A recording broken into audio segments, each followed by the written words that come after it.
Sedan. Most people drive past hundreds of these every single day without ever really thinking about them. And that is exactly the point. The sedan was never built to turn heads. It was built to disappear into everyday life while quietly doing its job better than almost anything else on the road. Four doors, a separate trunk, and a layout that puts comfort ahead of attitude. That is the entire formula. This simple shape became the default car for families, commuters, and businesses around the world for one simple reason: it works for almost everyone. Manufacturers have refined the sedan for over a century, balancing fuel efficiency, passenger space, and a smooth ride better than any other body style manages to balance all three at once. It rarely gets the spotlight in car culture, but it remains the single most common car shape on the planet. And there is a reason for that. Boring, in this case, became the most successful design decision in automotive history. Hatchback, at first glance, it looks like someone simply cut the trunk off a sedan and called it a new car. But that small change completely transforms how the vehicle gets used every single day. By replacing a separate trunk with a rear hatch that lifts straight up, the entire back of the car becomes open cargo space, big enough to swallow furniture, luggage, or a week of groceries in one trip. This design became especially popular across Europe, where narrower city streets and tighter parking spaces rewarded a smaller overall footprint without sacrificing usable space inside. Fold the rear seats down, and suddenly, a compact little car can carry almost as much as a much larger vehicle. It is practical, without trying too hard to prove it, efficient, without feeling like a compromise. Few vehicles manage to feel this useful while staying this small, and that quiet practicality is exactly why hatchbacks never really went away. Coupe. There is something about a two-door car that immediately feels different from everything else on the road, even before the engine starts. The coupe was never about practicality.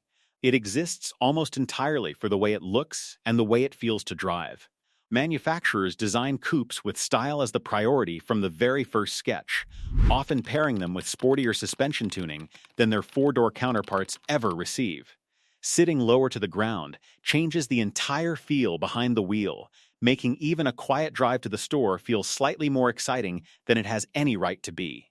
Coupes were never meant for everyone, and that exclusivity is exactly the appeal. Some cars are built to be useful. This one was built to be wanted.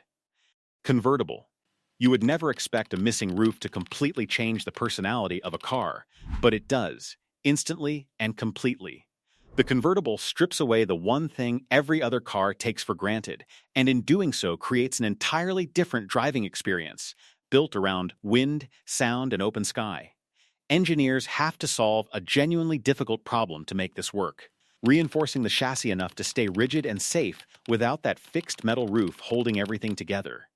Early convertibles used simple folding fabric tops, while modern versions often use retractable hardtops that fold themselves away into the trunk in seconds. There is a reason these cars show up constantly in films about freedom and escape. Something about driving with no roof above you simply feels different from anything else on four wheels. Sports car.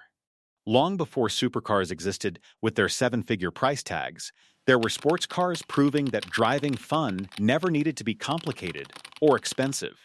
A sports car is built around one single priority: the experience of driving itself, rather than comfort, space, or luxury features.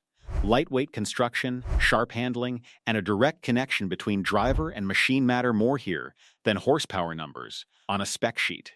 Many of the most beloved sports cars in history were never the fastest vehicles available. Yet they remain legendary simply because of how rewarding they feel to drive on a winding road. The sports car exists to remind everyone that speed and fun are not always the same thing, and sometimes the slower car is actually the more exciting one. Muscle car.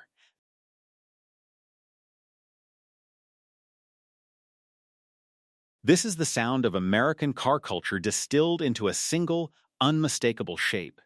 The muscle car emerged in the 1960s, built around one straightforward idea: take a normal mid-size car, drop in the biggest engine that will physically fit, and let raw horsepower do the rest of the talking.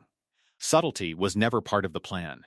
These cars roared down straight-line drag strips across the country, becoming instant icons through models like the Mustang, Camaro, and Charger, each one fighting for dominance in what became known as the horsepower wars. Even decades later, the muscle car format has barely changed, because the entire appeal was never about subtlety or refinement in the first place. It was about raw power, announced loudly every single time you start the engine. Luxury car. Step inside one of these, and the difference is obvious within seconds, even before the engine makes a sound. The luxury car exists to make every single moment behind the wheel feel effortless, prioritizing comfort, refinement, and premium materials over raw performance numbers. Brands like Mercedes-Benz, Lexus, and Bentley spend enormous resources engineering silence into their vehicles, isolating passengers from road noise, vibration, and harshness that other cars simply accept as normal. Soft leather, advanced climate control, and whisper-quiet cabins become the actual selling point here, not horsepower figures or lap times. Many luxury manufacturers also lead the entire industry in technology, often introducing features years before they eventually trickle down into ordinary, affordable cars. The luxury car was never trying to be the fastest thing on the road. It was trying to make every single mile feel like the easiest part of your entire day. Supercar. Most people will never own one, and that exclusivity is exactly part of the design. The supercar exists purely to push performance limits as far as engineering and money will allow, with little concern for practicality, fuel economy, or everyday comfort. Brands like Ferrari, Lamborghini, and McLaren build these machines around extreme power output, paired with aerodynamic shapes engineered specifically to generate downforce at speed. These cars rarely make sense as daily transportation, and frankly, they were never designed to. A supercar exists to be a rolling statement, a machine built entirely to remind everyone watching exactly what is possible when performance becomes the only priority that matters. Hypercar. If a supercar pushes limits, the hypercar simply ignores them completely. This is the most extreme category in the entire automotive world, where manufacturers chase performance numbers that sound almost fictional on paper. Hybrid powertrains combining electric motors with massive combustion engines now regularly push past 1,000 horsepower, numbers that would have seemed completely impossible just 2 decades ago. Brands like Bugatti and Koenigsegg compete fiercely for top speed records, with some hypercars genuinely capable of crossing 300 miles per hour under the right conditions. Production numbers stay deliberately tiny, sometimes limited to fewer than 50 units worldwide, with price tags regularly climbing well past $2 million. Few people will ever see one in person, let alone drive one. The hypercar exists at the absolute edge of what is mechanically possible, built less for transportation and more as rolling proof of how far engineering can actually be pushed. Hybrid car. From a distance, it looks completely ordinary, which is exactly the point behind one of the most quietly important shifts in automotive history. The hybrid car combines a traditional gasoline engine with an electric motor, switching seamlessly between the two, or blending both together, depending on driving conditions. Toyota changed the entire industry in the late 1990s with the original Prius, proving that combining electric and gasoline power could genuinely improve fuel efficiency without forcing drivers to give up the convenience of a normal gas station fill-up. During stop-and-go city driving, the electric motor often handles most of the work, while the gasoline engine steps in for sustained highway speeds and longer distances. This combination dramatically reduces fuel consumption compared to a traditional engine working entirely alone. The hybrid never demanded that drivers change their habits or sacrifice convenience. It simply made everyday driving quietly more efficient, which is exactly why it spread so quickly across nearly every major manufacturer's lineup. Electric car. This is the car with no engine at all, and somehow it can still outrun almost everything else off a stoplight. The electric car replaces the entire combustion engine with battery packs and electric motors, eliminating exhaust, fuel tanks, and conventional gearboxes completely. Tesla pushed this technology into the mainstream over the past decade, though nearly every major manufacturer now builds competing electric models of their own.